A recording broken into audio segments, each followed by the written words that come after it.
Everyone welcome to my YouTube channel and आज हम पढ़ रहे हैं द बर्डन ऑफ प्रूफ। ये एक बहुत ही इंपॉर्टेंट एरिया है जस्टिस एडमिनिस्ट्रेशन का और ये इंडियन एविडेंस एक्ट IEA के सेक्शन 101 में कवर होता है।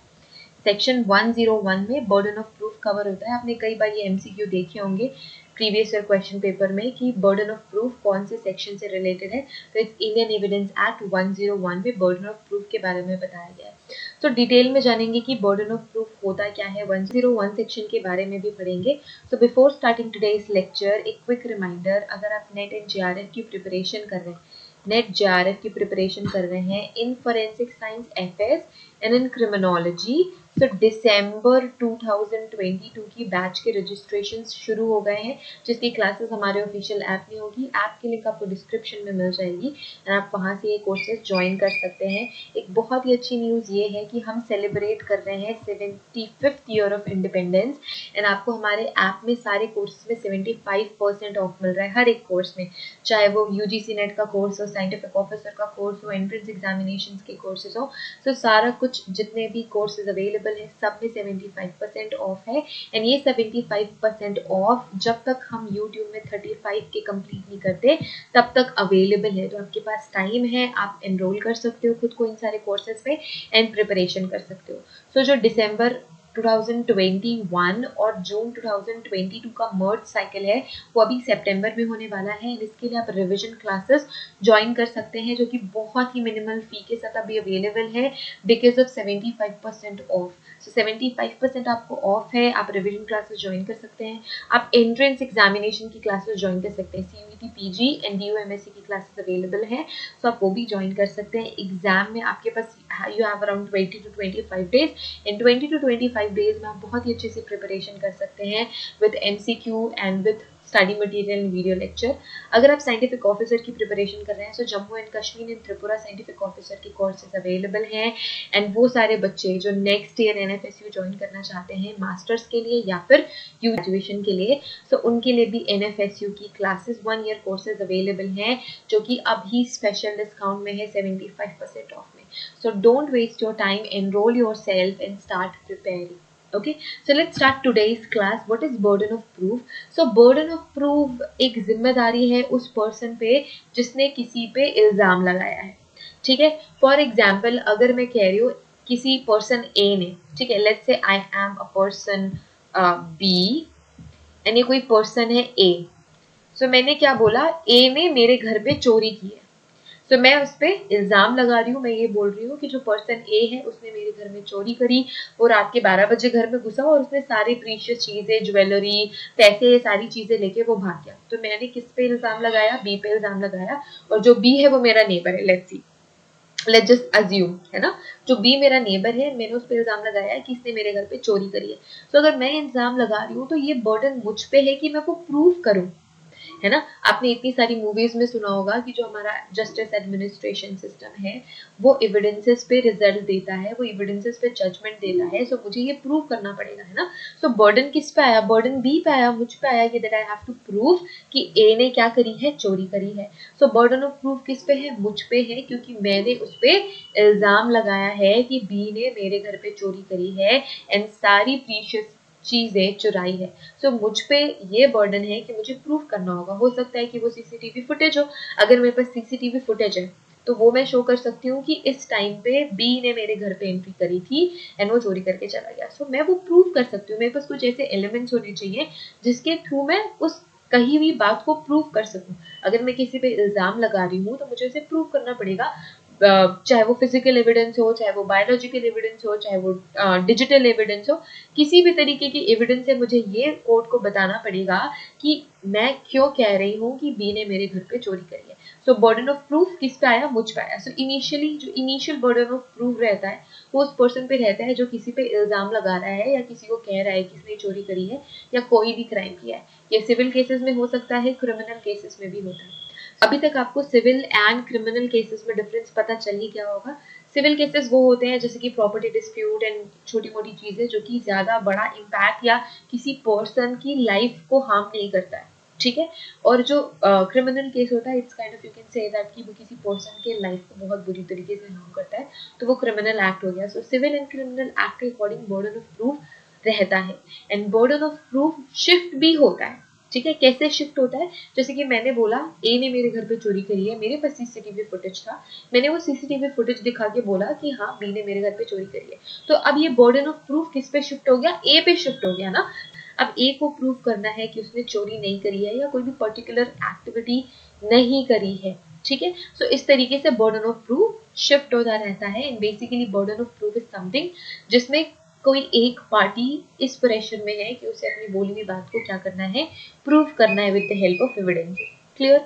The burden of proof is a party's responsibility, ये उस पार्टी की रिस्पॉन्सिबिलिटी है to prove a dispute charge, कोई भी डिस्प्यूट चार्ज को प्रूव करना है, कोई एलिगेशन है उसको प्रूव करना है, या फिर अपने डिफेंस में। सो जो ए है वो अपने डिफेंस में बोलेगा कि उसने चोरी नहीं करी है ना।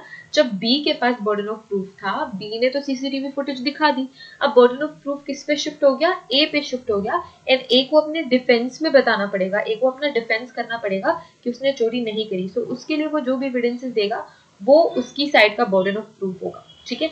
किसी भी केस में हमें पता है कि दो पार्टी होती है, सो डिफरेंट पार्टीज की रिस्पॉन्सिबिलिटी यही होती है कि जिसने अक्यूजेशन किया है, जिसने किसी पे इल्जाम लगाया है, उसको ये प्रूव करना है कि सामने वाली पार्टी ने ही क्राइम किया है। एंड जिसपे एलिगेशंस लग रहे हैं, जिसपे ये सारे चार्जेस लग रहे हैं, उसको ये प्रूव करना है कि वो इनोसेंट क्यों है, ताकि उसको सजा ना मिले, ठीक है। तो इस तरीके से बर्डन ऑफ प्रूफ शिफ्ट होता है। इनिशियली बर्डन ऑफ प्रूफ किस पे रहता है? उस पार्टी पे जिसने कंप्लेन फाइल करी है, जिसने केस फाइल किया है, ठीक है। The phrase burden of proof refers to the obligation of a party who initiate the legal action। जो मैंने बोला, जो लीगल एक्शन इनिशिएट करता है, मैंने जाके कंप्लेन करी कि ए ने मेरे घर पे चोरी करी है, तो जब मैंने इनिशिएट किया है लीगल एक्शन, तो मुझे बर्डन ऑफ प्रूफ रहेगा, मुझे ये प्रूव करना है कि क्यों मैं ऐसा कह रही हूँ, ठीक है। ओके, टू प्रूव हिज और हर क्लेम्स, जो भी मैं क्लेम कर रही हूँ, एलिगेशन लगा रही हूँ, उसको पहले प्रूव करना पड़ेगा।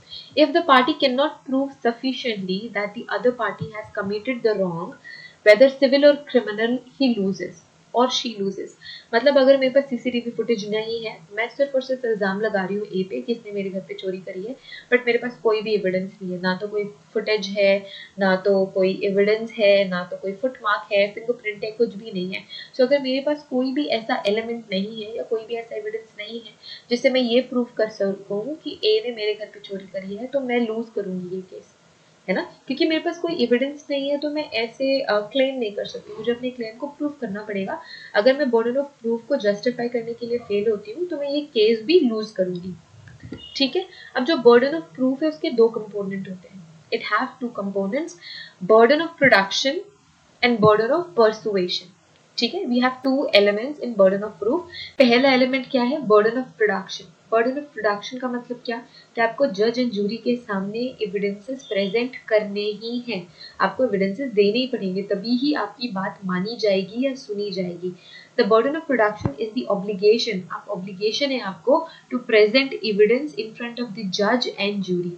सो जज एंड जूरी के सामने आपको एविडेंसेस प्रेजेंट करने ही हैं। So that is burden of production, क्योंकि एविडेंसेस के बिना कोई भी मेरी बात पे बिलीव नहीं करेगा, और मुझे यही तो प्रूव करना है with the help of different evidences, ठीक है। नेक्स्ट एलिमेंट है burden of persuasion. So burden of persuasion किससे डील करता है? So it is the duty to convince the जज और jury to a certain standard. आपको जज एंड जूरी को एक सर्टेन स्टैंडर्ड तक कन्विंस करना पड़ेगा। फॉर एग्जाम्पल अपनी एविडेंसेस से ही उनको कन्विंस करना पड़ेगा दैट आप जो बोल रहे हो वो सच है, या जो आप बोल रहे हो वो बिल्कुल करेक्ट बोल रहे हो, ठीक है। Such as beyond the reasonable doubt, जो भी रीजनेबल डाउट है उसकी बियॉन्ड आपको जज एंड जूरी को कन्विंस करना पड़ेगा। भी वे में आप जज को कन्विंस करोगे, that is burden of persuasion, okay. This standard is simply a measuring point. ये कौन सा स्टैंडर्ड है? It is kind of a measuring point and it is determined by examining the quantity and quality of the evidence presented. So evidence present किए गए उनकी quantity कितनी है, quality कितनी है, उसके examination के बाद ही पता चलेगा कि क्या result निकल रहा है, ठीक है। बट आपको एविडेंसेस प्रेजेंट करने ही करने हैं, जज को कन्विंस करना है।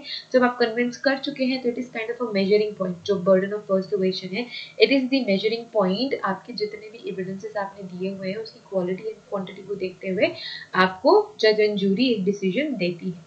क्लियर? सो ये दो एलिमेंट्स है बर्डन ऑफ प्रूफ के। अब meeting the burden of proof means that the party has introduced enough compelling evidence to reach the standard which is defined by the burden of persuasion.